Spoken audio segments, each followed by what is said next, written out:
ఛానల్స్కు స్వాగతం. పరీక్షల కాలం దగ్గర పడింది. పిల్లల్లో ఎగ్జామ్ ఫోబియా పెరుగుతోంది. ఇటువంటి సమయంలో పిల్లలకు అవసరమైన సలహాలు సూచనలు అందించడానికి ప్రముఖ సైకాలజిస్ట్ రమాదేవి గారు మన స్టూడియోకి విచ్చేశారు. ఆమెను అడిగి ఎగ్జామ్ ఫోబియా గురించి తెలుసుకుందాం. నమస్తే మేడం. నమస్తే అండి. మేడం, ఎగ్జామ్ ఫోబియా గురించి వివరించండి మేడం ఈరోజు.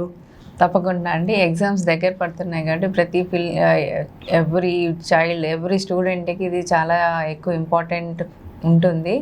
భయం అనేది చాలా ఎక్కువగా పెరుగుతూ ఉంటుంది. ఎగ్జామ్స్ దగ్గర కొద్దీ వాళ్ళలో భయం పెరుగుతూ ఉంటుంది. సో ఫర్ ఎగ్జాంపుల్ తీసుకుందాం, ఒక 10th క్లాస్ పాప ఉంది. ఎగ్జామ్స్ దగ్గర పడుతున్నాయి అనేసరికి దానికి రాత్రులు నిద్ర పట్టకపోవటము, తెలియకుండా ఏడుపు రావటము, చెమటలు పట్టటము, కడుపులో ఇంటి కారంగా అనిపించటం, వామిటింగ్ సెన్సేషన్ లాగా అనిపించటం, తెలియకుండా కడుపులో నొప్పి అనిపిస్తుంది అని అనిపించటము, ఇలాంటివి ఉంటాయి. తొందరగా చదివింది మర్చిపోవటము, ప్లస్ గుర్తుపెట్టుకోలేనేమో అన్న భయము, నెగిటివ్ సెల్ఫ్ టాక్, నేను పాస్ అవుతానా, ఫెయిల్ అవుతానా, ఫెయిల్ అయిపోతే పరిస్థితి ఏంటి, ఈ ఫియర్స్ అన్నీ కూడా ఉంటాయి. అదేవిధంగా దానిలో బిహేవియర్లో కూడా చేంజెస్ కనిపిస్తుంటాయి. చిరాకు పడిపోవటము, అందరు ఎవరితో మాట్లాడకుండా ఉండటము, ఇవన్నీ కూడా ఎగ్జామ్ ఫోబియా యొక్క సిమ్టమ్స్. అంటే ఎవరైతే పిల్లల్లో మనం ఈ రకమైన సిమ్టమ్స్ చూస్తామో వాళ్ళల్లో ఎగ్జామ్ ఫోబియా ఉందని అర్థము. మేడం, ఇలాంటి ఎగ్జామ్ ఫోబియా ఉన్నప్పుడు మనం పిల్లల్ని ఎలా గైడ్ చేయాలి? ఎగ్జామ్ ఫోబియా ఉన్నప్పుడు జనరల్గా ఏంటంటే ఫస్ట్ ఒకటే చెప్పాలి, 10th board exams or 12th board exams or any exam, any competitive exam ఏదైనా కూడా ఏంటంటే ఒక పోటీతత్వం ఉంటుంది. సో ఎగ్జామ్స్ అనేది మనం ఫస్ట్ టైం రావట్లేదు, ఇది ఒక చిన్న సింపుల్ విషయమే చెప్పగలగాలి. సో వాళ్ళకి మామూలుగానే టెన్షన్ ఉంటుంది. సో వాళ్ళు ఏ సబ్జెక్ట్లో బాగున్నారు, ఏ సబ్జెక్ట్లో ఆ సబ్జెక్టు పరంగా ఏ ఏరియాలో వీక్గా ఉన్నారు అనేది ఫస్ట్ అనలైజ్ చేసుకోవాలి. అనలైజ్ చేసుకున్న తర్వాత వాళ్ళు దాని మీద ఎలా చదివితే బాగుంటుంది, ఎలా గుర్తుపెట్టుకోవాలి, ఇవన్నీ కూడా వాళ్ళు ప్లాన్ చేసుకుంటూ ఒక స్ట్రాటజిక్గా వెళ్తే ఖచ్చితంగా ఫియర్ అనేది పోతుంది. సో ఎగ్జామ్స్, బోర్డ్ ఎగ్జామ్స్ అనేది అది మీకు ఒక ఫేజ్, అంటే ఒక లెవెల్ దాటి నెక్స్ట్ లెవెల్కి, ఒక గేమ్లో ఒక లెవెల్ 1 అయిపోయాక లెవెల్ 2కి ఎలా వెళ్తామో ఈ ఎగ్జామ్స్ కూడా లెవెల్ 1 దాటి లెవెల్ 2కి వెళ్ళడానికి మాత్రమే పెట్టేవి. So this is not the end, అది ఎండ్ కాదు, ఇది only first level, you can do it అనే ఒక భరోసాని వాళ్ళకి మనం కలిగిపిస్తూ ఉంటే ఖచ్చితంగా వాళ్ళు ఫియర్ అనేది ఓవర్కమ్ చేయగలుగుతారు. కాకపోతే పేరెంట్స్కి కూడా అంతే టెన్షన్ ఉంటుంది, పీర్ ప్రెషర్ ఉంటుంది. సో పీర్ ప్రెషర్ కూడా ఉంటుంది కాబట్టి ఎవరితోనే కంపేర్ చేసుకోకుండా మీకు మీరు నేను బాగా చేయగలను, నేను చేసుకోగలుగుతాను అని చెప్పేసి చూడొచ్చు. దీనికి జనరల్గా ఏమవుతుందంటే నేను మర్చిపోతానేమో అన్న భయం ఎక్కువ ఉంటుంది, నేను గుర్తుపెట్టుకోలేనేమో అని చెప్పేసి. గుర్తుపెట్టుకోలేను అని అనుకునే కంటే నేను ఎలా గుర్తుపెట్టుకోవాలి అనే పాయింట్ని దృష్టిలో పెట్టుకుంటే మెమరీ రికాల్ అవుతూ ఉంటుంది. అంటే మెమరీ అంటే ఏంటంటే ఎన్కోడింగ్, ఫీడింగ్ అండ్ రిట్రీవల్ అనమాట. సో మీరు ఎట్లా గుర్తు పెట్టుకుంటున్నారు, ఎన్కోడ్, మీ మెసేజ్ని ఎలా ఇచ్చేస్తున్నారు, దాని తర్వాత దాన్ని ఎలా స్టోర్ చేసుకుంటున్నారు, లాంగ్ టర్మ్ మెమరీలో పెట్టుకుంటున్నారా, షార్ట్ టర్మ్ మెమరీలో పెట్టుకుంటున్నారు, అలాగే మీరు ప్రొడ్యూస్ చేసేటప్పుడు దాన్ని ఏ రకంగా రికాల్ చేసుకుంటున్నారు, గుర్తు తెచ్చుకొని రాసుకుంటున్నారు అనే దాని మీద డిపెండ్ అయి ఉంటుంది. సో మనం గుర్తుపెట్టుకునేటప్పుడే ఎన్కోడింగ్ చేసుకునేటప్పుడు ఆ ఇన్ఫర్మేషన్ని మీరు ఐదర్ ఫ్లో చార్ట్స్లో కానివ్వండి, మైండ్ మ్యాప్స్లో కానివ్వండి, పిక్చర్స్లో ఫామ్లో కానివ్వండి, అట్లా గుర్తుపెట్టుకున్నా కూడా మీకు ఎక్కువ కాలం గుర్తుంటుంది. అదేవిధంగా హై ఈల్డ్ టాపిక్స్ ఉంటాయి, అంటే 20% ఆఫ్ ద సిలబస్ అందులో డెఫినెట్గా వస్తుంది అని అనుకున్నప్పుడు అవి కొంచెం ఎక్కువగా చదివితే అది 80% మార్క్స్ ఈజీగా వచ్చేస్తాయి మనకి. ఇంకొకటి బర్టింగ్, ఒక లాంగ్ ఆన్సర్స్ ఉంటాయి, లైక్ హిస్టరీ, సోషల్ సైన్సెస్లో ఇలాంటివి ఎక్కువ లాంగ్ ఆన్సర్స్ ఉంటాయి. అలాంటప్పుడు ఏం చేయాలి అంటే దాన్ని బాగా చదవాలి. బాగా చదివేసిన తర్వాత కళ్ళు ఒక బుక్ క్లోజ్ చేసేసి దాని ఆన్సర్ పెట్టేస్తూ ఉండాలి. తర్వాత రాసిన తర్వాత దాన్ని ఎలాగైతే మనం ఎక్కడెక్కడ మిస్ చేసామో పాయింట్స్ అవి గ్యాప్స్ ఫిల్ చేసుకుంటూ వెళ్ళాలి. ఇది ఒక మెథడ్లో కూడా ఉంటుంది. ఇంకొకటి నిమోనిక్స్, అంటే యాక్రోనిమ్స్. సో ఒక ఆన్సర్ ఒక పాయింట్ వైజ్ గుర్తుపెట్టుకోవాలి అంటే ఫస్ట్ సెంటెన్స్ ఎట్లా ఉంటుంది, ఆ యాక్రోనిమ్స్ అంటే ఇప్పుడు మనకి నాసా, ఇట్లా ఎలాగైతే మనకి యాక్రోనిమ్స్ ఉంటాయో అట్లాగే మనం చదివే ఆన్సర్స్కి కూడా నాసా ఇట్లా యాక్రోనిమ్స్ పెట్టుకుంటూ ఒక్కొక్క పాయింట్కి ఒక్కొక్క లెటర్తో స్టార్టింగ్ అనమాట, అలా పెట్టుకొని చదువుతుంటే కూడా గుర్తుంటూ ఉంటుంది. మెయిన్ ఏంటంటే పిల్లల్లో టెన్షన్ ఉంటుంది కాబట్టి వాళ్ళు సరిగా భోజనం చేయరు, సరిగా నిద్రపోరు. సో ఈ రెండింటిని మాత్రం కంపల్సరీగా బ్యాలెన్స్ చేయాల్సిన రెస్పాన్సిబిలిటీ పేరెంట్స్కి ఉంటుంది. ఎందుకంటే మీల్స్ స్కిప్ చేయటం వల్ల మనకి ఆక్సిజన్ లెవెల్స్ అవి తగ్గుతూ ఉంటాయి, డీహైడ్రేట్ అవుతూ ఉంటుంది, వాటర్ కూడా తాగరు, డీహైడ్రేట్ అవుతూ ఉంటుంది కాబట్టి మెమరీ కొంచెం తగ్గుతూ ఉంటుంది. కాబట్టి చక్కగా నిద్రపోవాలి, చక్కగా మంచి ఆహారం తీసుకోవాలి, బాడీని హైడ్రేట్ చేసుకుని పెట్టుకోవాలి. ఎగ్జామ్ ముందు నైట్ అవుట్స్ చేసి మాత్రం ఎట్టి పరిస్థితుల్లో చదవకూడదు. నైట్ అవుట్స్ చేసామంటే మెమరీ అనేది తగ్గుతుంది, చదివింది జ్ఞాపకం ఉండదు. సో లాస్ట్ మినిట్ రష్ అనేది లేకుండా చూసుకోవాలి. అప్పుడు ఈ ఫియర్స్ అనేవి కొంతవరకు మనం కంట్రోల్ చేసుకోగలుగుతాం అన్నమాట. సో మెయిన్ ఏంటంటే చాలా రిలాక్స్గా ఉండటానికి ప్రయత్నం చేయాలి. దానికి ఏంటంటే బ్రీతింగ్ టెక్నిక్. జనరల్గా పిల్లలు ఏంటంటే ఎగ్జామ్ ఫియర్ ఉన్నప్పుడు బ్రీత్లెస్నెస్ కూడా వచ్చేస్తుంది. ఊపిరి పీల్చుకోలేకపోతున్నా, నాకు ఉక్కిరిబిక్కిరిగా ఉంది అని చెప్పేసి చెప్తూ ఉంటారు. అవంతా ఉండాలి అంటే మెయిన్ వాళ్ళు రిలాక్స్ మోడ్లో ఉండాలి. రిలాక్స్గా ఉండాలి అంటే వాళ్ళు breathing techniques, slow breathing techniques అన్నా చేయొచ్చు, లేదా ఒక బ్రేక్ తీసుకొని బయటికి అలా వాక్ చేసుకుంటూ అన్నా వెళ్ళొచ్చు, లేదా ఒక యాక్టివిటీ, వాళ్ళకి ఇష్టమైన యాక్టివిటీ ఏదైనా ఉంటే, బాగా హుషారు కలిగించే యాక్టివిటీ ఏదైనా ఉంటే అది యాక్టివిటీ చేసినా కూడా కొంత వాళ్ళకి ఆ ఎగ్జామ్ నుంచి కొంత బ్రేక్ దొరుకుతుంది, ఆ ఫియర్ నుంచి బ్రేక్ దొరుకుతుంది. ఆ బ్రేక్ దొరికినప్పుడు మళ్ళీ మైండ్ రిలాక్స్ అవుతుంది కాబట్టి మళ్ళీ ఫోకస్. అంటే ఎట్టే స్ట్రెచ్ అట్లా గంటలు అలా కూర్చొని చదవకుండా మధ్య మధ్యలో బ్రేక్స్ ఇస్తూ చదువుతూ ఉంటే కూడా వాళ్ళు కొంచెం మైండ్ ప్రిపేర్ అవుతూ ఉంటుంది అనమాట. అంటే వాళ్ళు తీసుకోగలుగుతారా, వాళ్ళు చదివిన ఇన్ఫర్మేషన్ వాళ్ళు తీసుకోగలుగుతారు. నేను ఏం గుర్తుపెట్టుకోవాలి అనే కంటే నేను ఎలాగా దాన్ని ప్రజెంట్ చేయాలి, ఆన్సర్ ప్రజెంటేషన్ ఎలా చేయాలి అనే దాని మీద కూడా వాళ్ళు ఫోకస్ చేస్తూ ఉంటారు. అంటే ఎగ్జామ్ ఫోబియా సడన్గా వచ్చేది కాదండి, అది ఎలాగా పెంచుకుంటా అంటే all phobias are learned. Behaviour therapy ప్రకారం ఫోబియాస్ నేర్చుకుంటేనే వస్తాయి. సో నేర్చుకుంటున్నారు కాబట్టి దాన్ని అట్లాగే అన్లర్న్ చేసుకుంటూ వెళ్ళాలన్నమాట. అంటే వాళ్ళు ఒక ఇది చేసుకోవచ్చు, ఒక సిట్టింగ్ ఎన్విరాన్మెంట్. అంటే వాళ్ళు ఒక ఎగ్జామ్ ప్యాటర్న్, అసలు ఎగ్జామ్ ప్యాటర్న్ ఎలా ఉంటుంది దాన్ని మాస్టర్ చేయాలి. ఎలాంటి క్వశ్చన్స్ అడుగుతారు, ఎలా ఆన్సర్ చేయాలి అనేది మాస్టర్ చేయాలి. ఇంకొకటి ఒక వీక్లీ వన్స్ వాళ్ళకి ఇష్టమైన సబ్జెక్ట్ అయినా, టఫ్ సబ్జెక్ట్ అయినా, ఏ సబ్జెక్ట్ అయినా వీక్లీ వన్స్ ఒక సబ్జెక్ట్ 3 hours ఎగ్జామ్లో స్ట్రిక్ట్గా ఎట్లా అయితే కూర్చుంటున్నామో అట్లాగా ప్రాక్టీస్ చేయాలి. అలా ప్రాక్టీస్ చేసిన తర్వాత వాళ్ళే కరెక్షన్ చేసుకోవాలి. ఇంకా బెటర్ ఏంటంటే అదే పేపర్ని వాళ్ళు లిబరల్గా కరెక్షన్ చేసుకుని అదే పేపర్ని, అదే ఆన్సర్ని కొంచెం స్ట్రిక్ట్గా కరెక్ట్ చేసుకుని, అంటే స్ట్రిక్ట్గా అంటే 10 marks క్వశ్చన్స్ దగ్గర 5 marks వేసుకుని, లిబరల్ కరెక్షన్ అంటే 10 marksకి కొంచెం అటు ఇటుగా ఉన్న 8 marks వేసేసుకుని, ఆ రెండింటికి యావరేజ్ చూసుకుంటే వాళ్ళు ఎక్కడున్నారు అనేది కొంత ఐడియా వస్తుంది. అది ప్రాక్టీస్ చేయొచ్చు.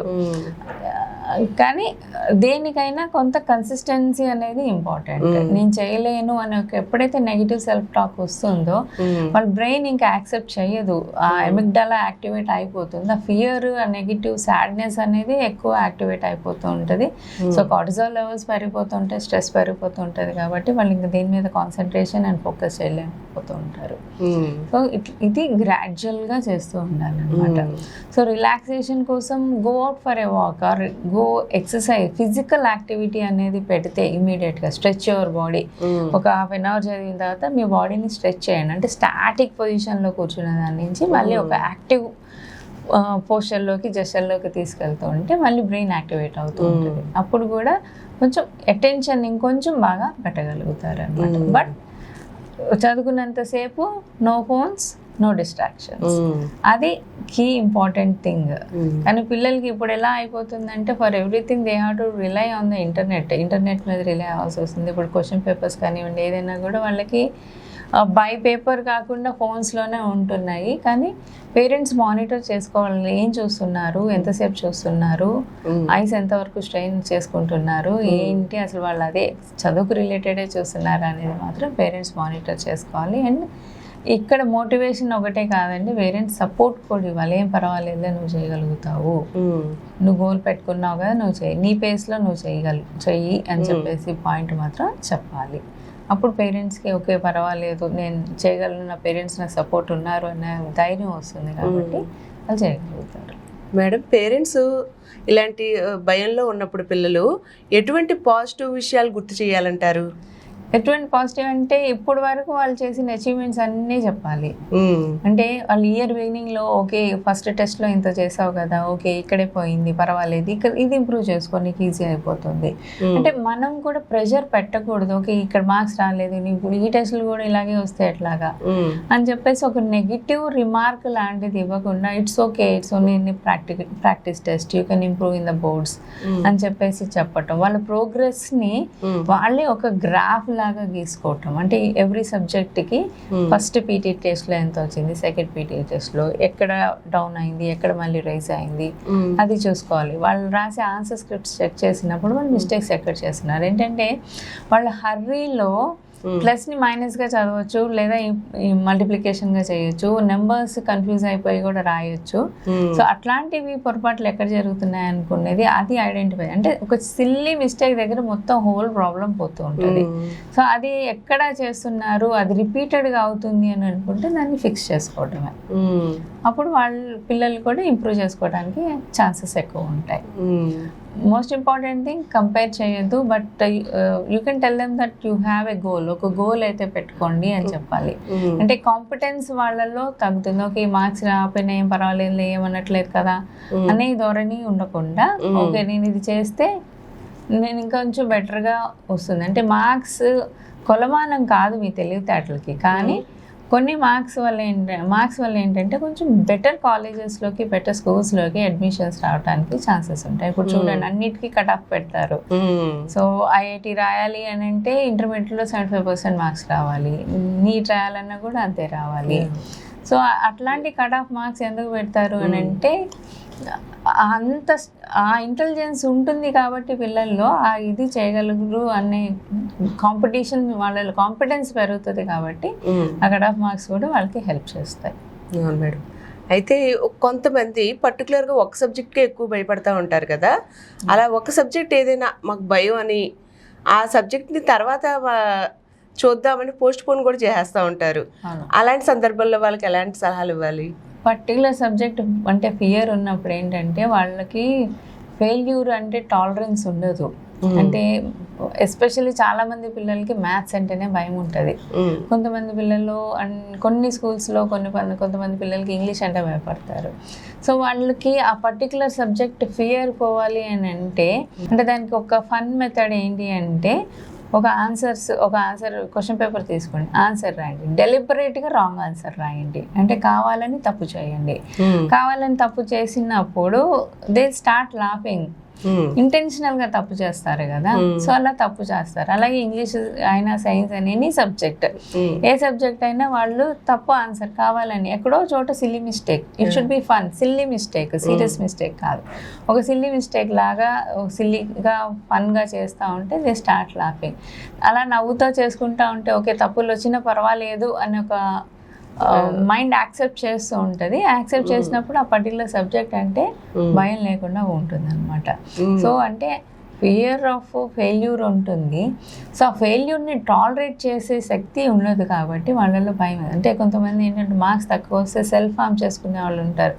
ఒక ఎగ్జామ్స్ అయిపోయి మార్క్స్ రాలేదు తెలియకపోతుందని చెప్పి సూసైడల్ థాట్స్ ఉన్న వాళ్ళు ఉంటారు.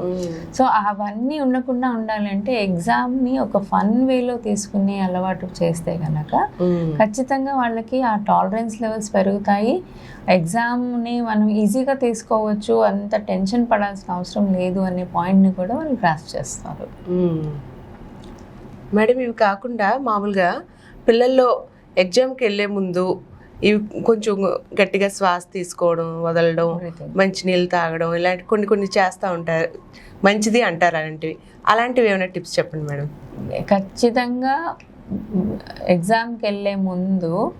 ఎగ్జామ్ రాయటానికి వెళ్ళే ముందు 4-7-8 అనే ఒక బ్రీతింగ్ టెక్నిక్ ఉంది. అంటే క్విక్ టెక్నిక్ అది యాక్చువల్గా. ఆ 4-7-8 అనే టెక్నిక్ తీసుకున్నప్పుడు అంటే మనం స్ట్రైట్గా కూర్చోవాలి, మన బ్యాక్ బోన్ స్ట్రైట్గా ఉండాలి. 4 seconds ఇన్హేల్ చేసుకోవాలి, 7 seconds హోల్డ్ చేయాలి, బ్రీత్ని హోల్డ్ చేయాలి, 8 seconds ఎక్సేల్ చేయాలి. 4 ఇన్హేల్, 7 హోల్డ్, 8 ఎక్సేల్. ఇట్లాగా కనీసం ఒక్కసారి చేస్తున్నామంటే 5 times మినిమం చేయాలి. అట్లా మినిమం చేసినప్పుడు మనకి మోర్ ఆక్సిజన్ వెళ్తుంది. అంటే ఇన్హేల్ టైం తక్కువ ఉంటుంది, ఎగ్జేల్ టైం ఎక్కువ ఉంటుంది. ఎగ్జేల్ టైం ఎక్కువ ఉన్నప్పుడు ఏంటంటే నెగిటివ్ కెమికల్స్ అనేవి త్రూ ఎయిర్ వెళ్ళిపోతూ ఉంటాయి అన్నమాట. సో ఇన్హేల్ చేసినప్పుడు more oxygen it will go in కాబట్టి బ్రెయిన్కి ఇన్నఫ్ ఆక్సిజన్ వెళ్తుంది కాబట్టి బ్రెయిన్ కామ్ అవుతూ ఉంటుంది. ఎందుకంటే మెయిన్ ప్రీఫార్టల్ కాంటాక్ట్స్లోనే మన థింకింగ్ ఉంటుంది. సో అది ఎక్సైట్ అయిపోతూ ఉంటుంది, టెన్స్ అవుతూ ఉంటాం కాబట్టి మనకి అది అక్కడ వర్క్ చేయటము స్లో అయిపోతుంది.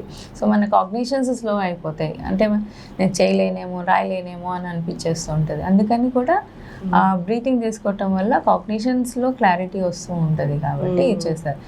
ఎక్కడైనా కానీ ఎగ్జామ్ మధ్యలో చాలామంది వాటర్ తాగరు, but it is always advisable to have a glass of water. Water తాగితేనే మంచిది.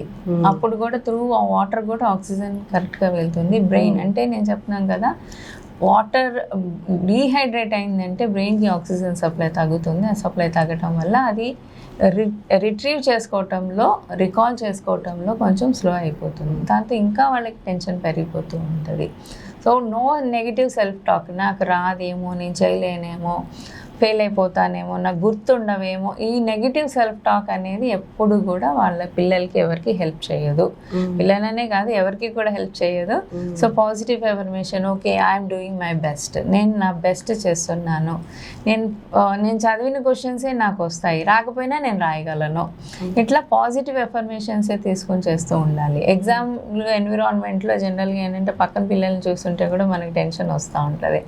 ఓకే అమ్మో వాళ్ళు ఏం చదివేస్తున్నారో, వీళ్ళు ఏం చదివేస్తున్నారా అంటే, సో వాళ్ళు ఏం చదువుతున్నారు, వీళ్ళు ఏం చదువుతున్నారు కాదు, మీరు ఎంతవరకు ఎగ్జామ్కి ప్రిపేర్ అయ్యారన్న దాని మీదే మీరు ఫోకస్ చేస్తూ ఉంటే అప్పుడు ఆ టెన్షన్ అనేది తగ్గుతూ ఉంటుంది.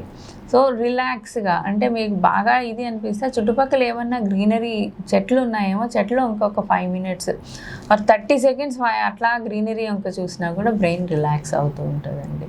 సో అట్లాంటి కామ్ అయ్యే మెథడ్స్ వెతకాలి తప్ప వాళ్ళు ఏం చేస్తున్నారు, నేనేం చేస్తున్నారు అనే దాని మీద మీరు ఫోకస్ చేస్తే మీరు చదివింది కూడా మర్చిపోవడానికి ఛాన్సెస్ ఉంటాయి. So I am the best version అని చెప్పేసి ఎప్పుడూ అనుకుంటూ ఉంటే అప్పుడు మీలో కూడా పాజిటివ్నెస్ అనేది పెరుగుతుంది. ఎగ్జామ్స్ అంటే ఫియర్ అనేది తగ్గుతూ ఉంటుంది. Thank you madam. Thank you అండి.